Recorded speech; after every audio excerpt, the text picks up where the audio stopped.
Hello ಮಕ್ಕಳೇ, welcome to simplified minds. So ಮಕ್ಕಳೇ, ಇನ್ನು ನಿಮ್ಮ ಫೈನಲ್ ಬೋರ್ಡ್ ಎಕ್ಸಾಮ್ಸ್ಗೆ ಓನ್ಲಿ 7 ಡೇಸ್, ಬರೀ 7 ಡೇಸ್ ಮಾತ್ರ ಉಳಿದಿದೆ ಮಕ್ಕಳೇ. ಸೊ ನಾನು ರೀಸೆಂಟಾಗಿ ಒಂದು ವಿಡಿಯೋ ಮಾಡಿದೆ, ನಿಮಗೆ 15 ಡೇಸ್ ಸ್ಟಡಿ ಪ್ಲ್ಯಾನ್ ಕೊಟ್ಟಿದ್ದೆ ಆ್ಯಂಡ್ ತುಂಬ ಜನ ಪ್ಲ್ಯಾನ್ ಫಾಲೋ ಮಾಡ್ತಾ ಇದ್ದಾರೆ. Thank you so much. And so ನಿಮ್ಗೆ ಅನಿಸ್ತಾ ಇಲ್ಲ ಎಷ್ಟು ಬೇಗ? ನನಗೆ ಅನಿಸ್ತಾ ಇದೆ ಇನ್ನು ಮೊನ್ನೆ ವೀಡಿಯೋ ಮಾಡಿದಾಗ ಅನಿಸ್ತಾ ಇದೆ, ಬಟ್ ಆಲ್ರೆಡಿ 8 ದಿನ ಮುಗಿದೋಗಿದೆ. ಸೊ ಈ ಎಕ್ಸಾಮ್ ಟೈಮಲ್ಲಿ ಟೈಮ್ ಅನ್ನೋದು ತುಂಬ ಫಾಸ್ಟಾಗಿ ಹೋಗುತ್ತೆ.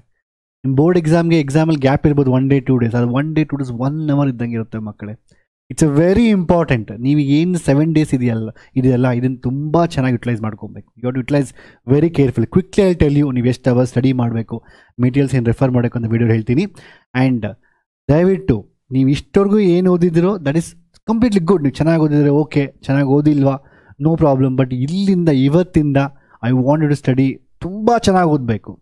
ನಾನು ತುಂಬ ಸರಿ ನೋಡ್ತೀನಿ ಮಕ್ಕಳೇ. ಸೊ ಎಕ್ಸಾಮ್ ಟೈಮಲ್ಲಿ ನಾನು ಅಬ್ಸರ್ವ್ ಮಾಡಿದ್ದೇನೆ, on the day of exam so ಬೈಕಲ್ಲಿ ಹೋಗ್ತಾ ಇರ್ತಾರೆ ಸ್ಟೂಡೆಂಟ್ಸು, ಬಸ್ಸಲ್ಲಿ ಹೋಗ್ತಾ ಇರ್ತಾರೆ, ಅವರು ಪೇರೆಂಟ್ಸ್ ಬೈಕ್ ರೈಡ್ ಮಾಡ್ತಾರೆ, ಹಿಂದೆಗಡೆ ಕುತ್ಕೊಂಡು ಓದ್ತಾ ಇರ್ತಾರೆ. ಇಲ್ಲಿ ಟರ್ನಿಂಗ್ ದ ಪೇಜಸ್. ಪ್ರತಿ ಎಕ್ಸಾಮ್ ನಾಳೆ ಇದೆ ಅಂತ ಹೇಳಿದ್ರೆ ಇವತ್ತು ಪ್ರತಿ every hour they'll be turning the pages reading. ಬಸ್ಸಲ್ಲಿ ಹಿಂದಿರ್ತಾರೆ ಆ್ಯಕ್ಚುಲಿ. ಸೊ ಬಸ್ಸಲ್ಲಿ every 1 hour they'll be studying it. ಅಂದರೆ ಎಕ್ಸಾಮ್ 1 ಡೇ ಬಿಫೋರ್ ನೀವು ಅಷ್ಟೊಂದು ಓದ್ತಿರಲ್ವಾ? ನನಗೆ ತುಂಬ ಜನ ನೈಟ್ 12 o'clock 1 o'clock 2 o'clock ಓದಿ ಕಂಟಿನ್ಯೂಸ್ ಸ್ಟಡಿ ಮಾಡ್ತಾ ಇರ್ತಾರೆ. Why don't you study same ಅಷ್ಟೇ ಎಫರ್ಟ್ ನೀವು ಈಗಲಿಂದ ಯಾಕೆ ಹಾಕ್ಬಾರ್ದು?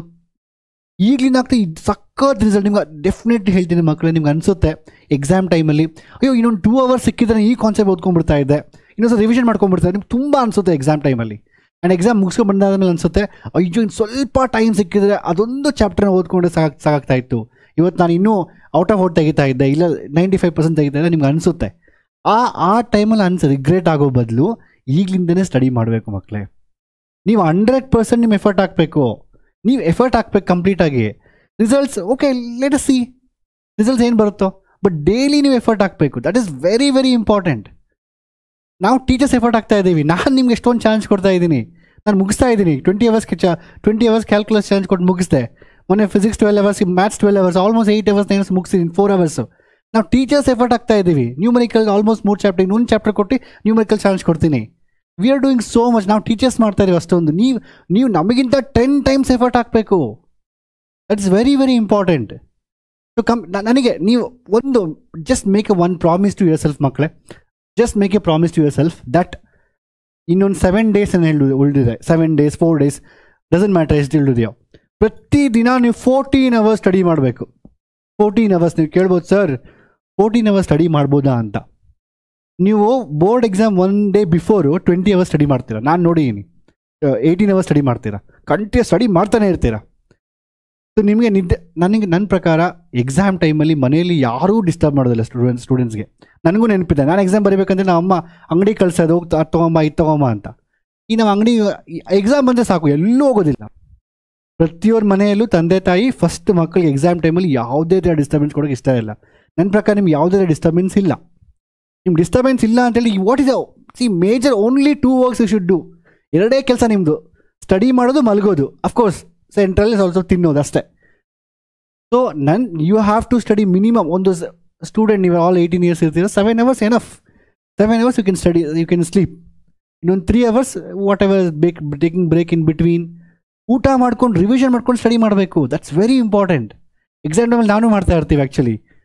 ಬ್ರೇಕ್ಫಾಸ್ಟ್ ಮಾಡಿಕೊಂಡು ಜಸ್ಟ್ ಸುಮ್ಮನೆ ನೆಕ್ಸ್ಟ್ ಏನು ಓದಬೇಕು, ಯಾವ ಥರ ಇದೆ ಇದು ಆ್ಯಕ್ಚುಲಿ, ಇಲ್ಲ ಯಾವುದೋ ಯೂಟ್ಯೂಬ್ ವೀಡಿಯೋ ಇರುತ್ತೆ, ನಾನು ಯೂಟ್ಯೂಬ್ ವೀಡಿಯೋ ಮಾಡಿರ್ತೀನಿ, ಯಾವುದೋ ಇಂಪಾರ್ಟೆಂಟ್ ಕ್ವಶನ್ಸ್ದು, ಅದನ್ನು ಜಸ್ಟ್ ನೋಡು ಸರ್ ಇದನ್ನ ಹೇಳ್ತಾ ಇರೋ ಈ ಚಾಪ್ಟರ್ ಓದಬೇಕಾ, ಓಕೆ ಫೈನ್ ನೋಡ್ತೀನಿ ಬಿಡಿ ಅಂತ. ಸೊ ಇದು ಪ್ರತಿಯೊಂದು time 14 hours you have to pledge, you have to promise yourself that I will study 14 hours sir. ನೀವು 14 hours ಟಾರ್ಗೆಟ್ ಇಟ್ಟರೆ, ನಾನು ಇಷ್ಟು ಸ್ಟಡಿ ಮಾಡ್ತೀನಿ ಅಂದ್ಬಿಟ್ಟು 14 hours ಅಲ್ಲ ಅಟ್ಲೀಸ್ಟ್ 13 hours 12 hours ಅಚೀವ್ ಮಾಡ್ತೀರಾ.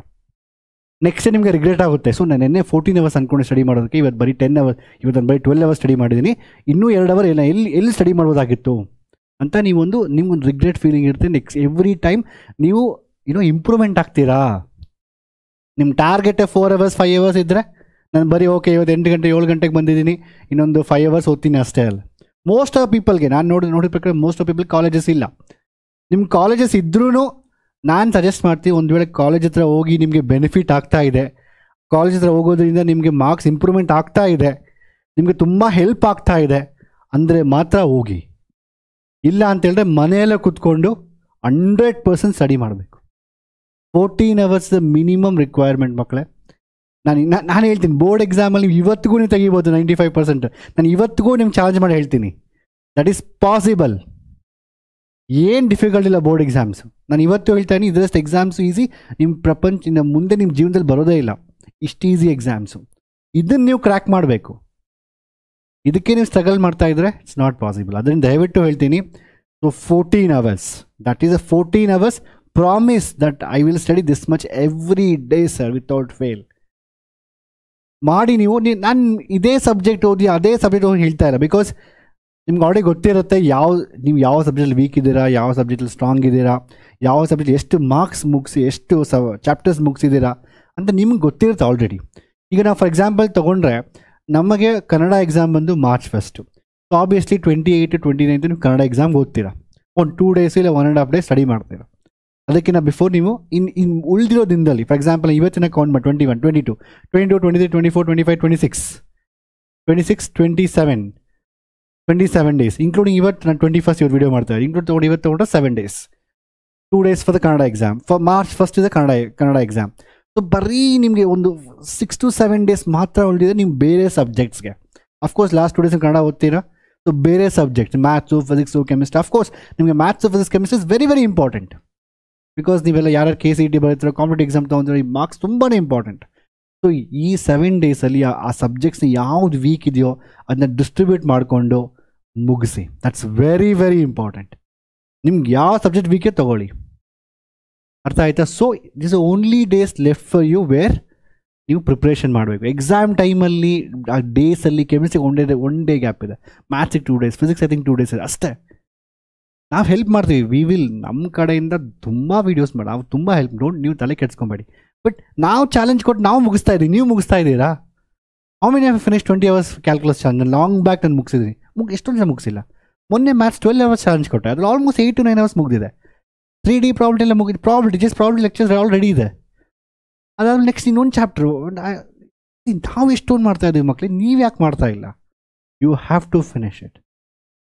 Next materials. ನನಗೆ ಮೆಸೇಜಸ್ಸು ಏನು ಎಲ್ಲಿ ನೋಡಿದ್ರು, ಸರ್ ಹೇಗೆ ಸ್ಟಡಿ ಮಾಡೋಕ್ಕೂ, ಸರ್ ಇಂಪಾರ್ಟೆಂಟ್ ಕ್ವಶನ್ಸ್ ಕೊಡಿ. ಎಲ್ಲರೂ ಇದನ್ನೇ ಹೇಳೋದು, ಇಂಪಾರ್ಟೆಂಟ್ ಕ್ವಶನ್ಸ್. ಏನು ಇಂಪಾರ್ಟೆಂಟ್ ಕ್ವಶನ್ಸು ನಿಮಗೆ? ಸಿಂಪ್ಲಿಫೈಡ್ ಮೈಂಡ್ಸ್ ಆ್ಯಪಲ್ಲಿ ಫ್ರೀ ಮೆಟೀರಿಯಲ್ ಸೆಕ್ಷನ್ಸಲ್ಲಿ ಸೆಕ್ಷನ್ ವೈಸ್ ಅನಾಲಿಸಿಸ್.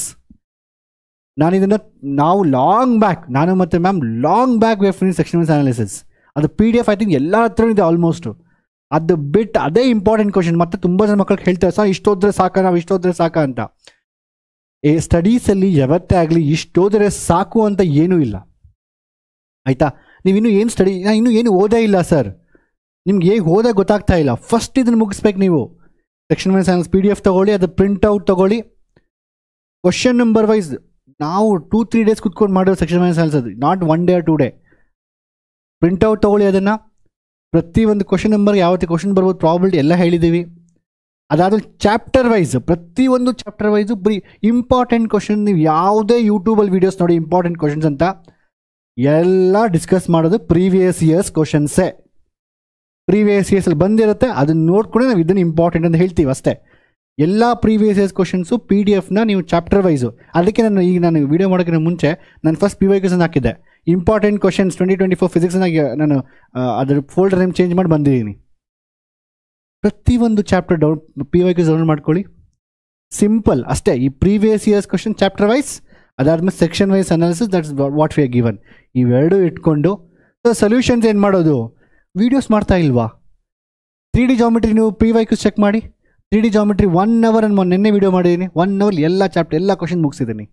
ಈಗ ಪ್ರಾಬಿಲಿಟಿ ಚೆಕ್ ಮಾಡಿ, ಇನ್ನೊಂದು 1 hour ಪ್ರಾಬಿಲಿಟಿ ವೀಡಿಯೋಸ್ ಮಾಡ್ತೀನಿ. 1 hour ಮುಗಿಸ್ತೀನಿ, ಪ್ರಾಬಿಲಿಟಿ ಎಲ್ಲ ಮುಗಿಯುತ್ತೆ.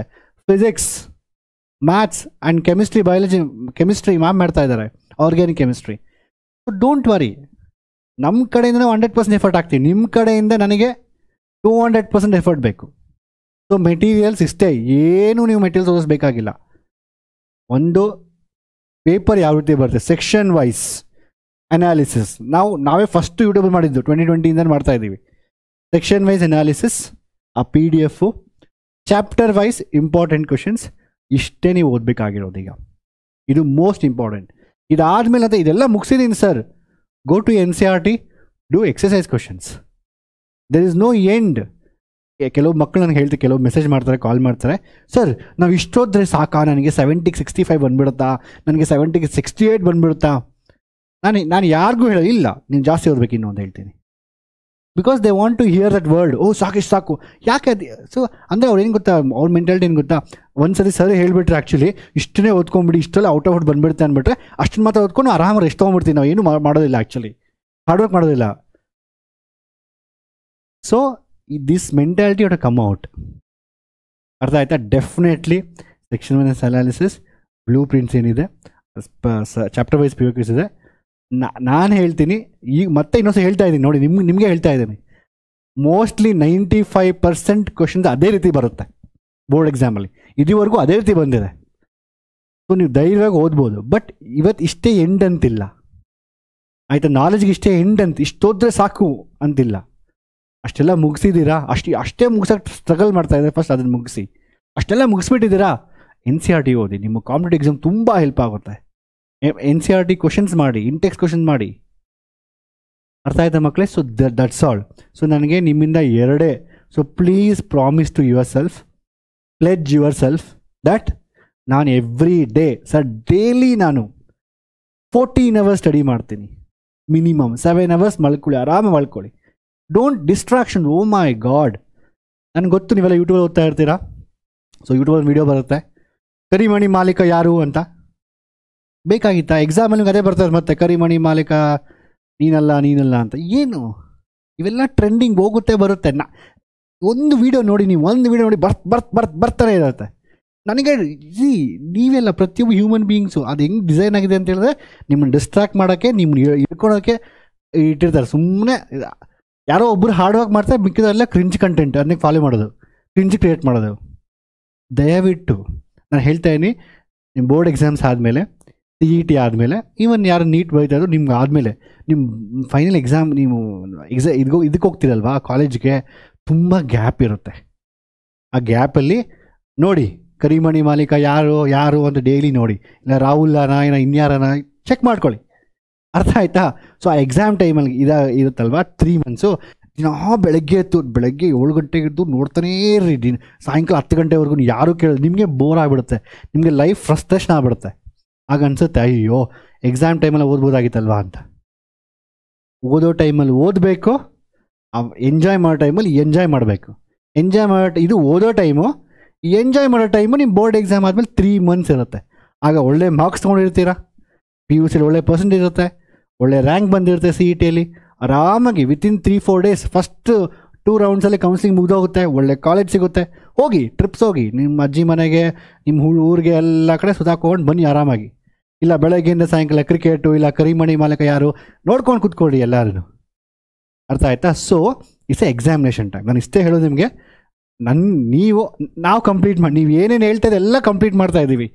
ಅದೇ ನ್ಯೂಮರಿಕಲ್ಸ್ ಫಿಸಿಕ್ಸ್ ಆಲ್ರೆಡಿ 3 chapter ಆಗಿದೆ, ಇನ್ನೊಂದು ಚಾಪ್ಟ್ರು. ಮ್ಯಾಮ್ಗೆ ಕೆಮಿಸ್ಟ್ರಿ ನ್ಯೂಮರಿಕಲ್ಸ್ ಹೇಳ್ತಾ ಇದ್ರು, ಬರುತ್ತೆ ಅದು ತುಂಬ ಕನ್ಸೈಸ್ ಮಾಡಿ ಹೇಳ್ತಾ ಇದ್ದೀವಿ. ಓಕೆ, ಅರ್ಥ ಆಯ್ತಾ? ನಾನು ತುಂಬ ಜಾಸ್ತಿ ಹೇಳ್ತಾ ಇದ್ದೀನಿ, ಇಷ್ಟೇ ಮಕ್ಕಳೇ. So promise to yourself that every day ನಾನು 14 hours ಸ್ಟಡಿ ಮಾಡ್ತೀನಿ ಅಂತ. And first section wise analysis check ಮಾಡ್ಕೊಳ್ಳಿ, ಅದಾದಮೇಲೆ PYQs ಚೆಕ್ ಮಾಡಿ, ಅದಾದಮೇಲೆ ಇಷ್ಟೇ ಎಂಡ್ ಅಂತ ಏನೂ ಇಲ್ಲ ಎಜುಕೇಷನ್ ಯಾವತ್ತೇ ಆಗಲಿ ಸ್ಟಡೀಸಲ್ಲಿ. ಇದು ಫಸ್ಟ್, ಇಷ್ಟು ನೀವು ಎಲ್ಲ ಚಾಪ್ಟ್ರು ಮುಗಿಸ್ಬೇಕು. ಅದಾದಮೇಲೆ NCERTಗಳು ಚೆಕ್ ಮಾಡಿ ಅಷ್ಟೇ. ಅರ್ಥ ಆಯ್ತಾ? So that's it, and see you in the concept videos ಮಕ್ಕಳೇ. Bye, take care.